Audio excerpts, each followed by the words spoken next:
My name is Martyn James, and my guests today are Sarah Tucker, founder of The Mortgage Mum, and Stuart Cheetham, founder of MPowered.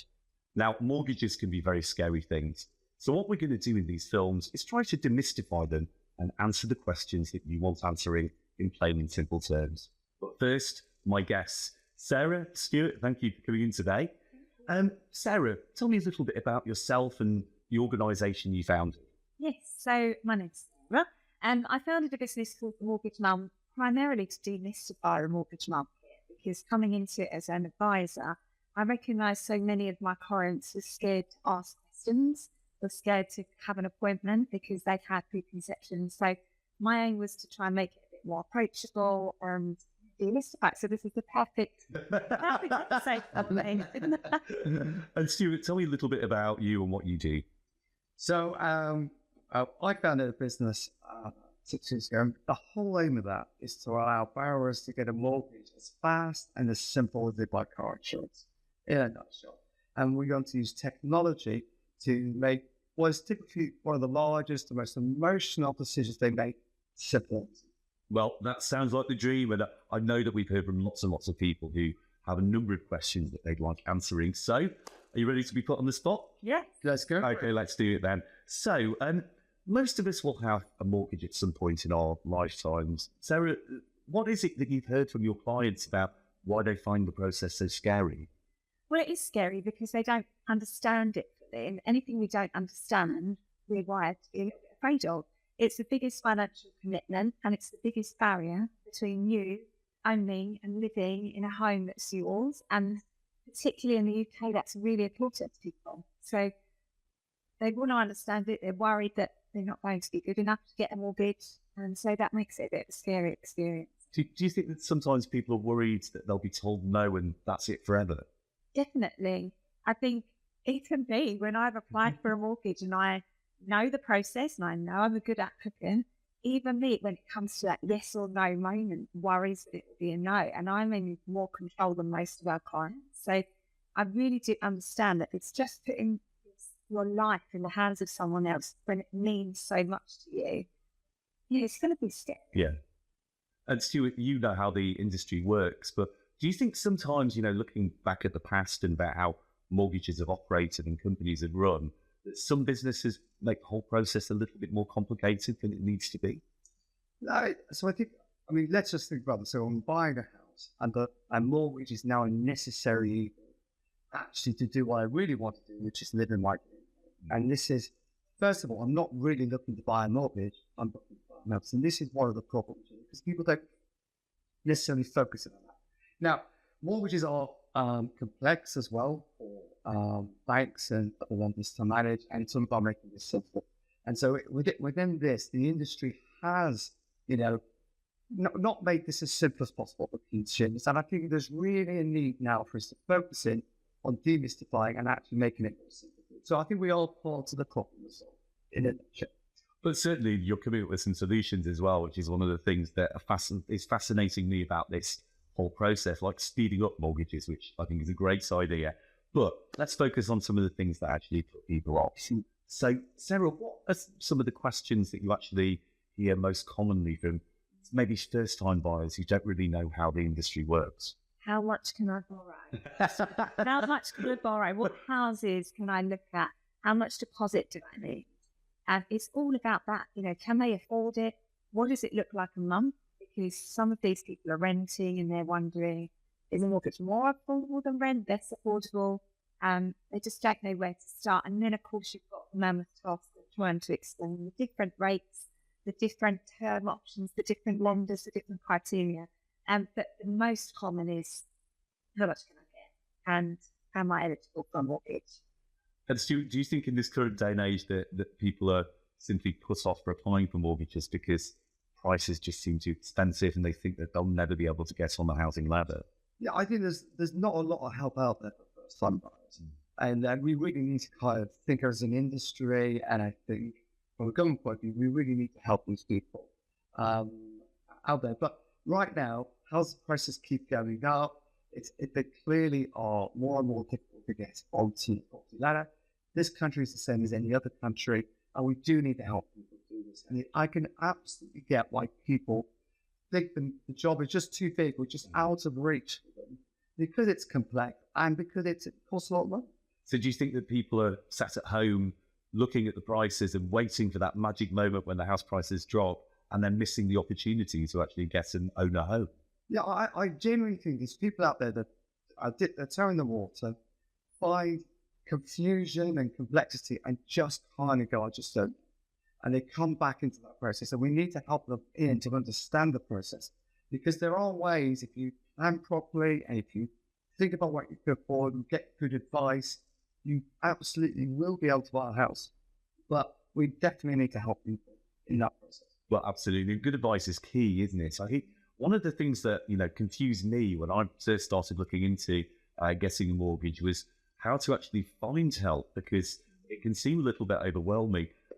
Sarah, do you want to have a crack at explaining what a mortgage broker is or what they actually do? Yes. There's many of us across the UK, and we come in all various shapes and sizes. Essentially, they are somebody that you should be able to speak really openly with, that you can talk to about your financial situation, and they will translate the market to you, and they will find you the best deal. A lot of people think we are sort of the money supermarket of the mortgage world, and that perhaps miss the value in that piece of work.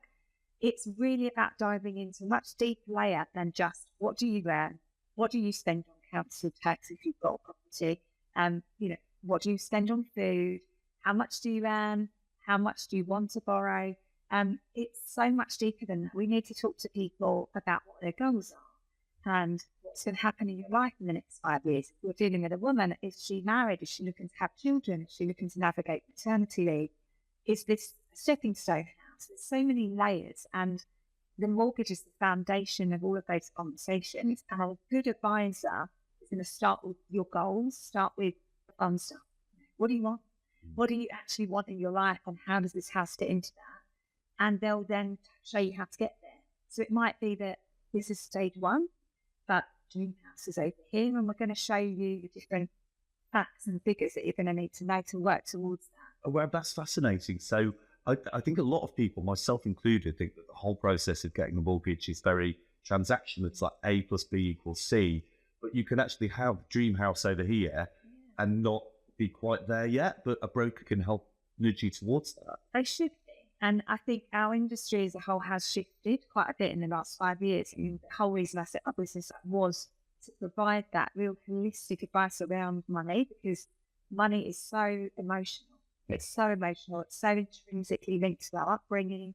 And so it's really important to recognise that and to guide people through that. So yeah, people need to be talking to an advisor way before they need it. And I know that's a bit unusual, but they should be. And see, I think if there's one piece of advice that people, take away from this today, I think that's absolutely key. That, you should seek advice in the first instance. And Stuart, one thing that kind of fascinates me as well is we're not just talking about first-time buyers here. Would you consult a broker if you were remortgaging or buying a new property? Well, I actually bought property about a year ago, and I'm in the industry, so I should understand mortgages. But actually, I did seek advice, and generally in that process, chose a different product than the one I was thinking about. Wow. Within that process. So, and why is that? Because, literally, it was so obvious when he said, don't you really want this one instead, Stuart? I went, yeah, of course I do. But I'm a busy guy and I'm not really thinking about it.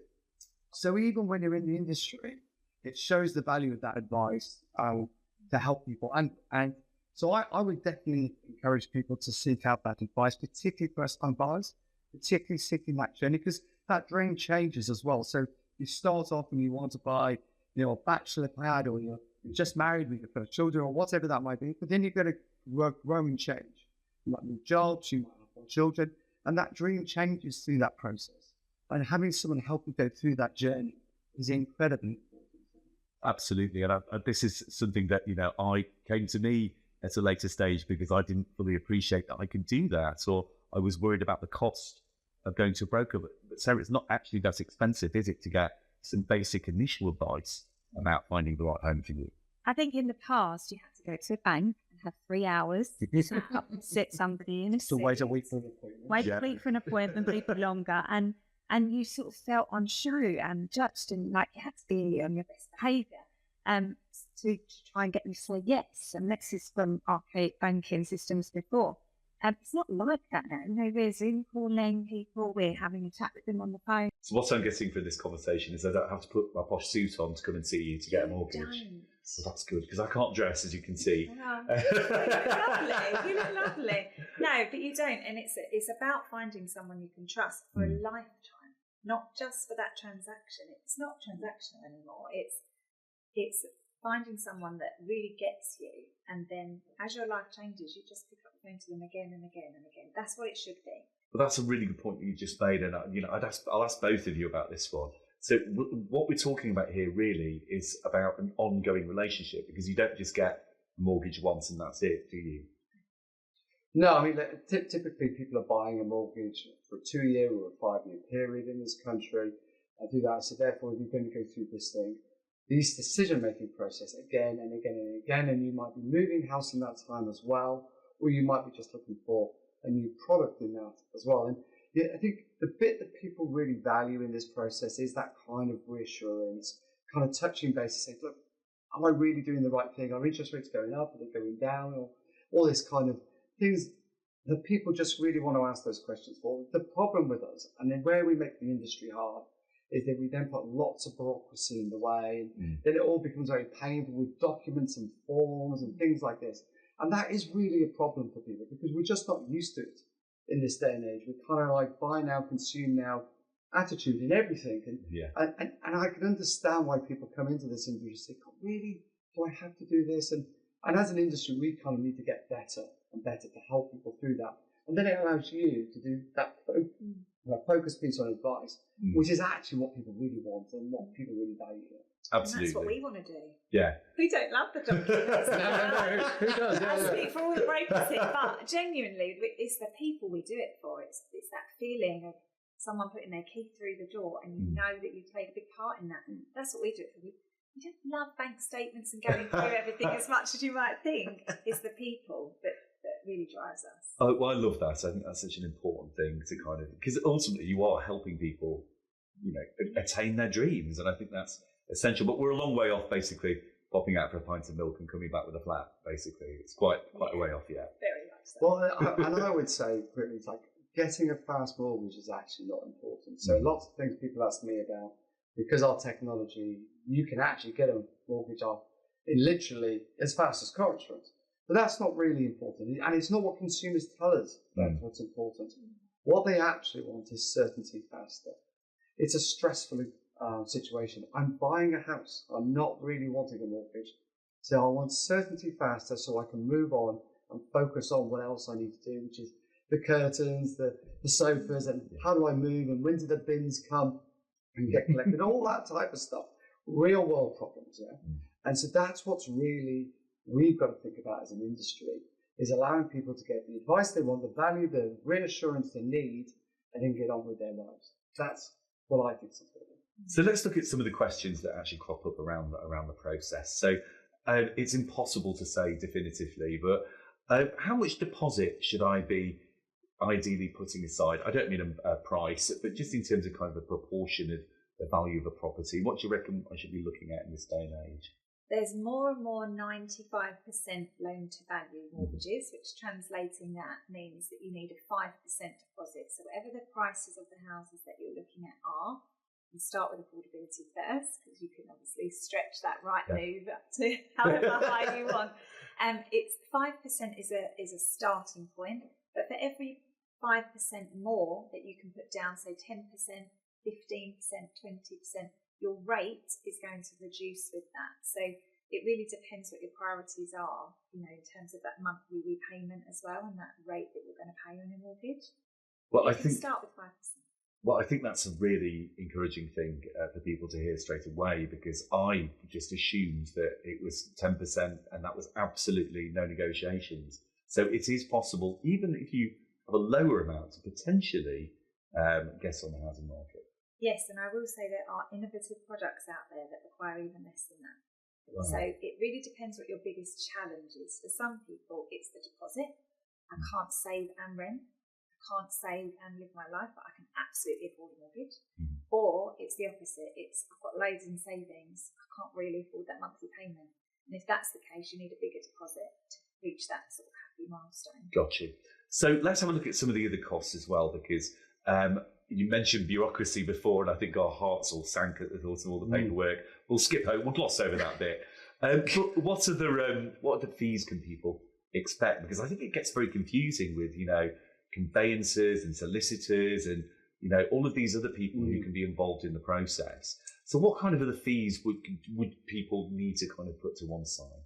Well, the most important fee that people need to think about is stamp duty, because that's the big one. Right. Yeah, so and that depends. That's a percentage. If the rules are about to change, you must be quite busy at the moment, I suspect, because of the rules are changing at the moment. So that's the most important one. And again, as you go through a process through this, the more expensive your house, the bigger that fee is going to be. And that's a really important one to really note.